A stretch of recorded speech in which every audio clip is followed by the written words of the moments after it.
जी, अस्सलाम वालेकुम। उम्मीद है कि आप तमाम दोस्त खैरियत से होंगे और आज का दिन भी ट्रेडिंग के हवाले से अच्छा गुज़रा होगा। मार्केट ने 223 पॉइंट्स जो हैं वो आज लूज़ किए। ओवरऑल अगर हम मार्केट का जायज़ा लें तो मार्केट जो है वो थोड़ा-सा आज प्रॉफ़िट टेकिंग का शिकार रही। मार्केट में कुछ रिज़ल्ट्स की सीज़न की वजह से भी कुछ रिज़ल्ट्स से जो ट्रेडर्स कह लीजिए या इन्वेस्टर्स कह लीजिए वो मुतमईन नहीं रहे, जिसकी वजह से मार्केट में आज हमें गिरावट देखने को मिली। बहुत बड़ा लेवल है 82,000 के लेवल पे मार्केट ट्रेड कर रही है, 200 पॉइंट्स उसमें यकीनन कोई अहमियत नहीं रखते। लेकिन बड़ी बात ये है कि जिस वक़्त हम मार्केट की मूव को देखते हैं तो चूँकि इस रीसेंट मूव के अंदर पूरी मार्केट जो है वो हमें मूव करती हुई नज़र नहीं आई। यही वजह है कि जिस वक़्त थोड़े से पॉइंट्स निकलते हैं तो मार्केट में हमें अच्छा ख़ासा जो है वो प्रेशर नज़र आना शुरू हो जाता है। कैंडलस्टिक पर चलते हैं तो इंशाल्लाह बात करेंगे। कुछ खबरें हैं सेज़ियो के हवाले से, ओजीडीसी के हवाले से, शुगर सेक्टर के हवाले से उनको डिस्कस करने की कोशिश करेंगे। 223 पॉइंट्स की कमी के साथ अगर हम सर्किट ब्रेकर में देखें तो आज माशाल्लाह से 12 कंपनीज़ जो हैं वो हमें अपर कैप में नज़र आ रही हैं।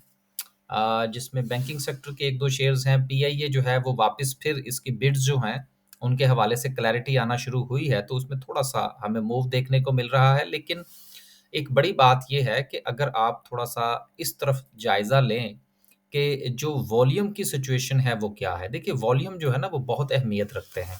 अहमियत इस हवाले से रखते हैं कि फ़र्ज़ करें आपके पास एक शेयर है, जो आपने 1 लाख खरीद रखे हैं।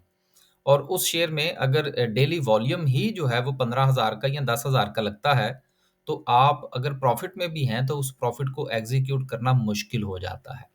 ये जो अक्सर आप सुनते होंगे कि जी फलाँ म्यूचुअल फंड जो है वो रीबैलेंसिंग कर रहा है या कोई इंडेक्स जो है उसमें कुछ उतार-चढ़ाव हो रहा है, तो बेसिकली होता ये है कि जितने भी इंस्टीट्यूशंस हैं, वो उन्होंने अपना एक क्राइटेरिया सेट कर रखा होता है कि कितनी कैपिटलाइज़ेशन हो किसी कंपनी की या उसमें एवरेज डेली वॉल्यूम कितना लगता हो, देन हम उस शेयर को बाय करेंगे, अदरवाइज़ हम उस शेयर को बाय नहीं करेंगे।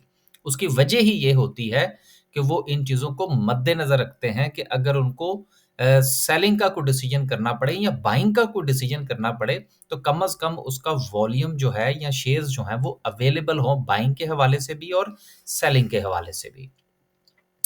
दूसरी तरफ अगर हम लोअर कैप की बात करें तो लोअर कैप में कोई काबिल की ज़िक्र कंपनी या बहुत बड़े वॉल्यूम के साथ जो है वो हमें कुछ नज़र नहीं आ रहा। ओवरऑल देखें ठीक है 200 पॉइंट्स मार्केट ने निकाले सिर्फ़ लेकिन मार्केट का एक बहुत बड़ा हिस्सा जो है वो आपको डिप्रेशन का शिकार नज़र आ रहा है। जिसमें माड़ी पेट्रोलियम और उसके साथ ओजीडीसी फिर देन हबको जो है ये सर-ए-फ़हरिस्त हैं। देखिए माड़ी पेट्रोलियम के हवाले से हम जो है वो गाहे-बगाहे बात करते रहे उसमें हमने गुज़ारिश ये की थी कि देखिए जब इसको कैप लगा ना पहले दिन जब ये एक्स हुआ और उसके बाद तो मैसेजेस थे कि जी अब मुझे पूरे को तरीका बता दें कि इसको मैं खरीद लूँ। अब जब उसको खरीद लिया है तो अब वो नीचे आना शुरू हुआ है। तो कोशिश करेंगे कि इंशाल्लाह इसके ऊपर मैं मेरी ज़ाती तौर पर जो राय है वो ये है कि इसके ऊपर एक ऑनलाइन सेशन होना चाहिए जिसमें हम इसके लेवल्स डिस्कस कर सकें। अब देखिए लेवल्स का जो डिस्कशन होती है ना ये चलें इशारों-किनारों में तो हम ठीक है बात कर सकते हैं। लेकिन आपके पास एससीसीपी का कोई भी लाइसेंस हो, आप जितने मर्ज़ी लाइसेंस याफ़्ता हों, ब्रोकर हों, कुछ भी हों, अगर आप अपनी वीडियो के अंदर किसी शेयर का टारगेट बता देते हैं ना कि जी ये शेयर जो है ये फ़र्ज़ करें जी ₹15 50 पैसे तक नीचे जाएगा या ₹15 70 पैसे तक ऊपर जाएगा। एक होता है काम हो जाना कि जी मैंने एक शेयर 15 पर खरीदा था, मैंने इसको ₹16 पर बेच दिया है। ये एक अलग चीज़ है। ये स्पेकुलेशन के ज़ुमरे में नहीं आती। लेकिन अगर आप ये पिन पॉइंट करते हैं कि जी ये शेयर ₹15 पर खरीद लें और इसको ₹18 पर बेच दें, तो ये यकीनन जो है वो एससीसीपी के रूल्स में नहीं आता। आपके पास चाहे जो मर्ज़ी लाइसेंस हो। तो इसलिए कोशिश मेरी ये है कि मैं इस हवाले से कोई ऑनलाइन सेशन करूँ। ऑनलाइन से मुराद ये है कि जिसमें जो प्राइवेट हो और उसमें इस माड़ी पेट्रोलियम को जो है वो तफ़सील से डिस्कस किया जाए। इस हवाले से फीडबैक दीजिएगा फिर इंशाल्लाह इस पर कोई ज़ूम का सेशन रखने की कोशिश करेंगे। अभी तो पार्टी शुरू हुई है माड़ी पेट्रोलियम में। अभी तो इसका 800% के शेयर्स आने हैं। जब वो आएँगे, तो पता तो उस वक़्त लगेगा कि क्या भाव बिकती है। अभी तो वही शेयर्स ट्रेड हो रहे हैं जो इसके नॉर्मल शेयर्स हैं। एक्स तो ठीक है, हो गया, लेकिन अभी वो शेयर्स आने हैं। जब वो आएँगे, तो बात तो उसके बाद शुरू होगी। आगे चलते हैं। सेक्टर वाइज़ बात करते हैं। सेक्टर्स में आज जो है फर्टिलाइज़र एफएफसी ने उसको लीड किया, उसके बाद कमर्शियल बैंक्स हैं, फिर उसके बाद सूरत-ए-हाल जो है मार्केट में वॉल्यूम ना होने की वजह से बिल्कुल हमें कुछ ख़ास मूवमेंट नज़र नहीं आई। अनाउंसमेंट का सीज़न जो है वो अपनी जगह पर मौजूद है। साज़गार का रिज़ल्ट था ₹131 की बहुत अच्छी अर्निंग, ₹12 का डिविडेंड। देन उसके बाद जिन्होंने डिविडेंड दिया सिर्फ़ उनका ज़िक्र करेंगे। ओजीडीसी ₹48.60 की अर्निंग और ₹4 का डिविडेंड, बहुत अच्छा डिविडेंड है और इसके अलावा किसी ने डिविडेंड नहीं दिया। खबरें जो हैं वो अपनी जगह पर मौजूद हैं। पहली खबर जो है वो शुगर मिल्स एसोसिएशन के हवाले से है, जिन्होंने दरख्वास्त की है स्टेट बैंक ऑफ पाकिस्तान से कि जी हमारे ज़िम्मे जो वाजिबुल अदा कर्ज़ है उसमें थोड़ी-सी तौसीह दे दी जाए। आप देखिए शुगर के हवाले से खबरें मज़ीद आनी शुरू हो जाएँगी क्योंकि सितंबर के बाद इनका सीज़न शुरू हो जाता है। रिज़ल्ट्स के हवाले से भी और दीगर मामलात के हवाले से भी, फिर इनका क्रशिंग सीज़न भी आगे आना होता है, तो थोड़ी-सी गहमा-गहमी जो है, वो आप शुगर सेक्टर में देख सकते हैं। रहा सवाल इस बात का कि क्या इनको वहाँ से कोई रिलीफ़ मिलता है या नहीं मिलता, इनके बारे में मेरी जो राय है वो आप जानते हैं कि ये कुछ न कुछ रिलीफ़ ले लेते हैं या दूसरे लफ्ज़ों में ये रिलीफ़ लेना जानते हैं। अहम खबर जो है वो सेज़ियो के हवाले से है कि जिसने ₹12 का डिविडेंड दिया।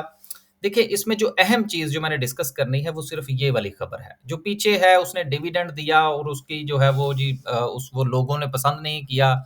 इतना बड़ा शेयर है और इतना थोड़ा-सा डिविडेंड दिया। ये बातें किसी और पॉइंट ऑफ व्यू से हम डिस्कस कर सकते हैं। लेकिन अहम चीज़ ये है कि सेज़ियो to install 4 megawatt solar system as a part of 4.5 billion expansion plan. ये चीज़ें होती हैं देखने वाली। वक़्ती तौर पर कंपनीज़ में उतार-चढ़ाव चलता है, डिविडेंड कम मिलते हैं, ज़्यादा मिलते हैं, उनके दीगर चीज़ें चलती रहती हैं। बल्कि बाज़ औक़ात ऐसा भी होता है, गो कि इससे में बहुत सारे दोस्त मेरे साथ इख्तिलाफ़ करते हैं कि जी आप ये बात करते हैं, हम आपसे जो है वो इस हवाले से इख्तिलाफ़ करते हैं, कोई बात नहीं। मैं तो अगर कुछ सेल्स भी ऊपर-नीचे हो जाए ना, तो मेरी नज़र में वो भी कोई इतनी बड़ी अहमियत नहीं होती। क्योंकि सेल्स जो है ना, अब मिसाल के तौर पर कुछ थोड़े से उतार-चढ़ाव चलेगा, हमारे इसका क्या कहते हैं जी, बाज़ का लफ़्ज़ जो है वो ज़हन में घूम रहा होता है और एडिटिंग होती नहीं है इस हमारी वीडियो की, इंटरेस्ट रेट की। तो उसके बाद जो है वो मामला थोड़े से बेहतर होना शुरू हो जाएँगे, लीज़िंग के पॉइंट ऑफ व्यू से, कर्ज़ा-जात थोड़े से बेहतर हो जाएँगे, सेल्स बेहतर हो जाएँ मज़ीद अच्छी हो जाएँगी। हकीकत में जो अहम चीज़ हमने देखना होती है वो कंपनी की डायरेक्शन होती है, कि क्या कंपनी जो है वो पैसा खा रही है? क्या कंपनी को नई एक्सपेंशन करने जा रही है? क्या मुस्तकबिल में कंपनी की कोई ऐसी स्ट्रैटेजी है कि जिसमें वो अपनी मज़ीद प्रोडक्ट्स जो है वो तो असल में डायरेक्शन देखनी होती है। तो सेज़ियो के हवाले से जो मेरी राय है वो ये नहीं है कि इसने डिविडेंड कम दिया या ज़्यादा दिया, मेरी राय ये है कि ये लोग थोड़े से प्रोग्रेसिव हैं। ये थोड़ा-सा दूरअंदेशी के साथ चलने वाले लोग हैं, तो ऐसी कंपनीज़ को थोड़ा-सा अपने टॉप लिस्ट में रखना चाहिए। हम किसी को ना बाइंग के हवाले से कह रहे हैं, ना ना उनको सेलिंग के हवाले से।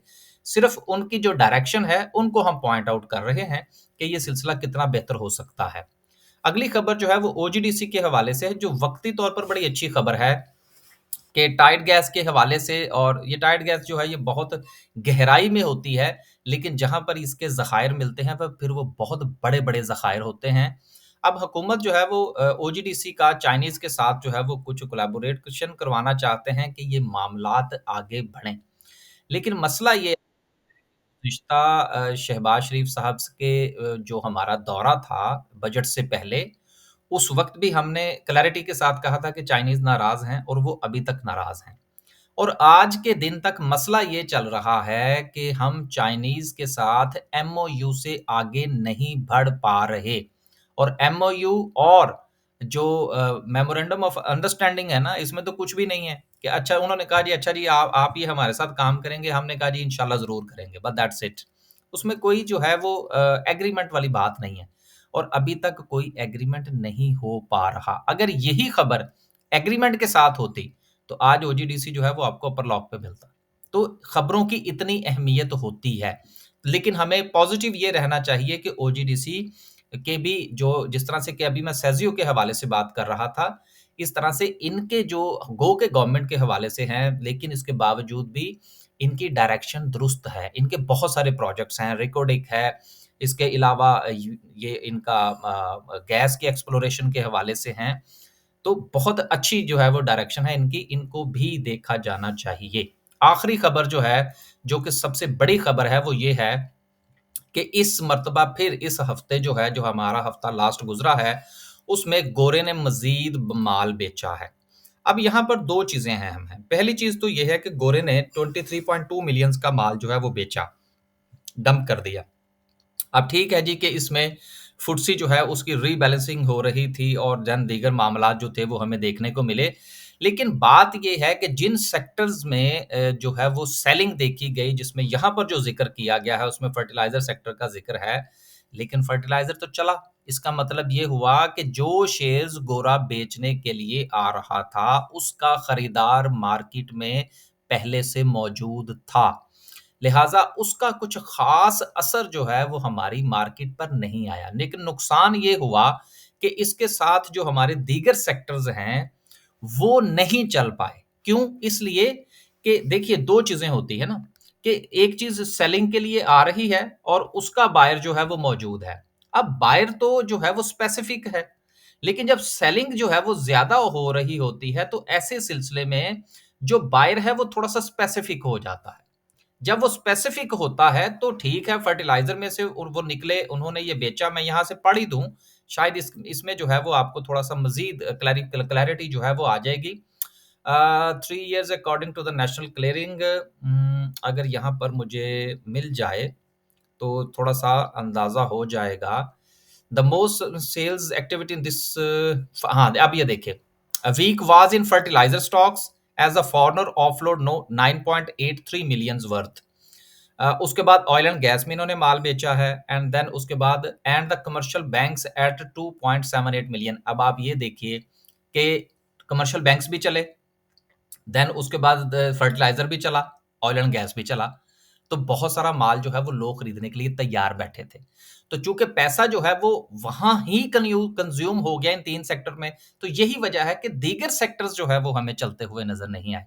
लेकिन अब चूंकि ये मामला जो है ये थोड़ा सा स्टेबलाइज हो गया है, अब जो नई मार्केट में जो वेल्थ आएगी, जो पैसा आएगा, वो दीगर सेक्टर्स में भी जाएगा। लिहाजा मार्केट थोड़ी-सी हमें बैलेंस होती हुई नज़र आएगी इंशाअल्लाह ताला। तो अब ये जो अहम चीज़ थी वो मैंने आपके साथ ये डिस्कस कर ली कि लो लॉक्स नहीं लगे, बल्कि जितना माल बेचा गया उतना माल आगे से खरीदा गया और उन सेक्टर्स में मूव बेहतर रही। ये मार्केट के लिए एक अच्छी बात है, एतमाद का इज़हार है। आखिर में डिस्कस करते हैं जी आज की कैंडल को। कैंडल में सबसे अहम चीज़ जो है वो ये है कि अगर आप सिर्फ़ और सिर्फ़ इंडेक्स की कैंडल को मद्देनज़र रखते हुए अपनी ट्रेड प्लान करेंगे, तो शायद आपको अच्छे नताइज ना मिल पाएँ।